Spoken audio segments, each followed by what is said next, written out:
काम कर दिया है। इतनी सारी योजनाओं का नाम उन्होंने बदल दिया है। और एक बहुत बड़ा काम जो आप लोग सबने वहां देखा होगा, और तो और धर्म परिवर्तन करवाया जा रहा है। आप लोगों ने अपने क्षेत्र के अंदर भी देखा है, पूरे राजस्थान के अंदर ये आवाज जगह जगह उठ रही है।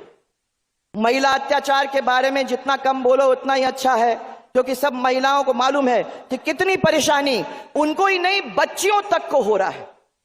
युवाओं को बेरोजगारी का भत्ता आज मिल रहा है, किसी को मिल रहा है बेरोजगारी भत्ता। मुझे मालूम है कि 3% लोगों को देना है, पर किसी भी युवा को मैं नहीं समझती हूं कि अभी मिल रहा है। इसलिए को तो भूल गई है, परंतु किस तरीके से 7.5 साल में अपना उत्थान, अपने मंत्रियों का उत्थान किस तरीके से करना है, उसकी तस्वीर आपको बहुत जोरदार तरीके से उनने दिखाया है। सरकार के तो मंत्री सार्वजनिक स्टेज के ऊपर खड़े होकर यह कहते हैं कि खुद की सरकार, माने गहलोत जी की सरकार ने तो भ्रष्टाचार में रिकॉर्ड तोड़ दिया है। आप कहीं भी चले जाओ राजस्थान के अंदर, वहां जहां जहां उनके मंत्री हैं, जहां जहां वो जीत के आए हैं, उन्होंने एक रिकॉर्ड भ्रष्टाचार का कायम कर दिया है। मुख्यमंत्री जो कर रहे हैं वो तो कर ही रहे हैं, परंतु उनके लोग भी जगह जगह के अंदर कोई काम नहीं करते बिना पैसों की। आप लोग सब जानते हो, किसी भी ऑफिस में चले जाओ, किसी में कागज बनाने की कोशिश करो, कहीं भी आप लोग चले जाओगे तो आपने अगर कोई काम करने की कोशिश की है तो किसी का काम बिना पैसों के हुआ है क्या? किसी का हुआ है क्या? किसी का नहीं हुआ है, और हो भी नहीं सकता है, क्योंकि भ्रष्टाचार ने तो सीमाएं लांघ दी हैं जिस तरीके से इस समय हो रहा है।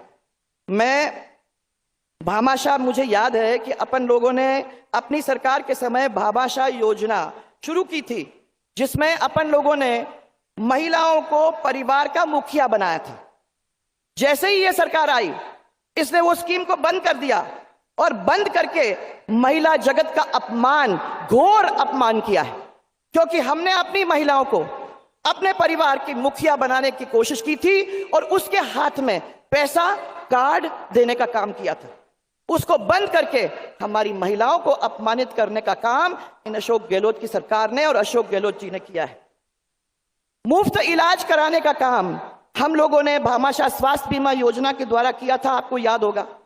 उसको भी बंद कर दिया, और चिरंजीवी योजना के नाम से एक योजना शुरू की है।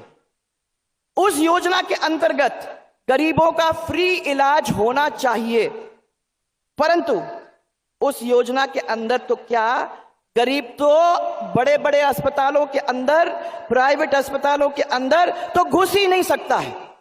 आप सब यहां बैठे हुए, आप लोग सब कहीं ना कहीं भुगतभोगी हुए होंगे। कहने को तो दिखावे में इन्होंने ये कह दिया है कि 5 लाख से अब हम 25 लाख रुपया देंगे, परंतु ये कहने से क्या मतलब है, जबकि हम और आप सब अच्छी तरह से जानते हैं कि पिछले 4 सालों के अंदर 11-11.5 हजार से ज्यादा किसी भी गरीब के इलाज के ऊपर खर्च नहीं किया गया। यह सच्चाई है भाइयों बहनों। और मरीज के ऊपर तो खर्चा नहीं किया है, और इतनी ज्यादा पैसों को इधर उधर फेंक फाक के काम किया है। इतने सारे योजनाओं को बंद करने का काम कर दिया है, इतनी सारी योजनाओं का नाम उन्होंने बदल दिया है।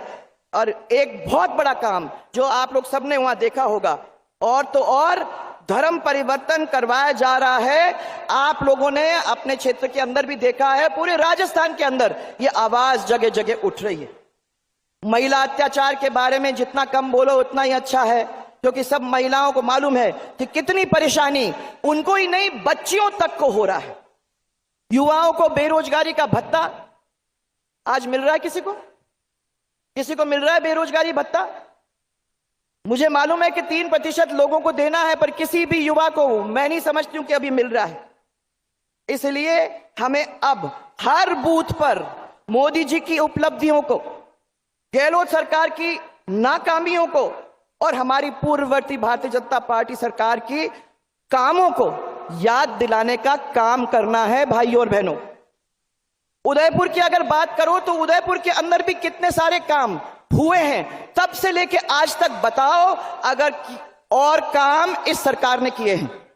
आपके पार्क बने हैं, ऑडिटोरियम का निर्माण हुआ है, झील का संरक्षण हुआ है, सज्जनगढ़ की लाइटिंग हुई है, अब है कमांड सेंटर है, एलिवेटेड रोड है, अब है इसके 9,000 करोड़ की सड़कें बनी गई हैं, 9,000 करोड़ की सड़कें बनी गई हैं, और आयट का सौंदर्यीकरण हुआ है।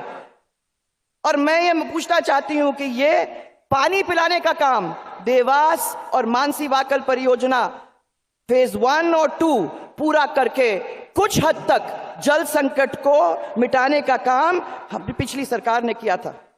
यहां के आपके लोकप्रिय सांसद अर्जुन लाल जी मीणा भी इस लोकसभा क्षेत्र के विकास के लिए पूरी तरह से बीमार होने के बाद भी पूरी तरह से जुटे हुए हैं, आप लोग सबको मालूम है।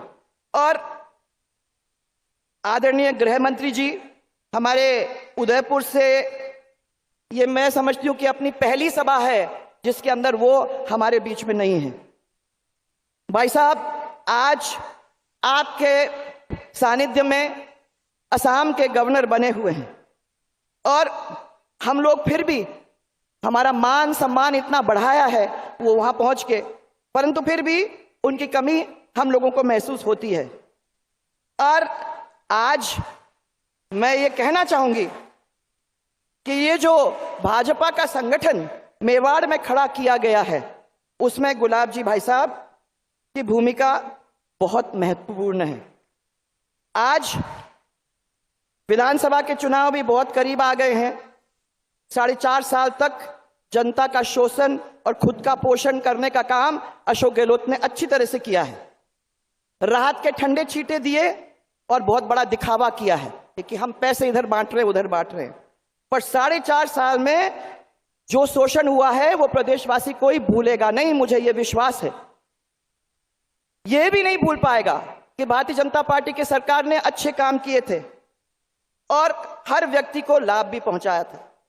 अब समय बहुत कम बचा हुआ है, इस पल से हमको, आज से हमको संकल्प लेकर जुटना है, जीत का विश्वास लेकर कमल को फिर से खिलाना है। पर प्लीज अत्यधिक आत्मविश्वास में मत रहना, क्योंकि घर बैठे गंगा कभी नहीं आती है, हम लोगों को मेहनत करनी पड़ेगी। परंतु आज जब यहां से जा रहे हो तो हमारे आदरणीय गृह मंत्री जी को आप लोग संकल्पित होके आश्वस्त कर दो कि कमल खिलाएंगे और बहुत जोरदार तरीके से इस मेवाड़ के क्षेत्र के अंदर भारतीय जनता पार्टी को विजयी बनाकर जोरदार तरीके से भेजने का हम लोग काम करेंगे। और मुझे विश्वास है कि एक एक व्यक्ति इसके अंदर जुटेगा। अपने अपने क्षेत्र में वापस जाओगे, बूथ पे जाओगे, लोगों से मिलोगे और इस काम के लिए अपना घर बार छोड़कर अगले 3 महीने के अंदर जोरदार तरीके से लगोगे। मेरा हाथ ऊपर करके मेरे साथ जोरदार तरीके से आप इनके सामने ये बता देना कि एक एक आदमी संकल्पित है, भारतीय जनता पार्टी, जोरदार आवाज, भारतीय जनता पार्टी, भारतीय जनता पार्टी। आपको मेरा बहुत सारा प्रणाम और बहुत सारा प्यार।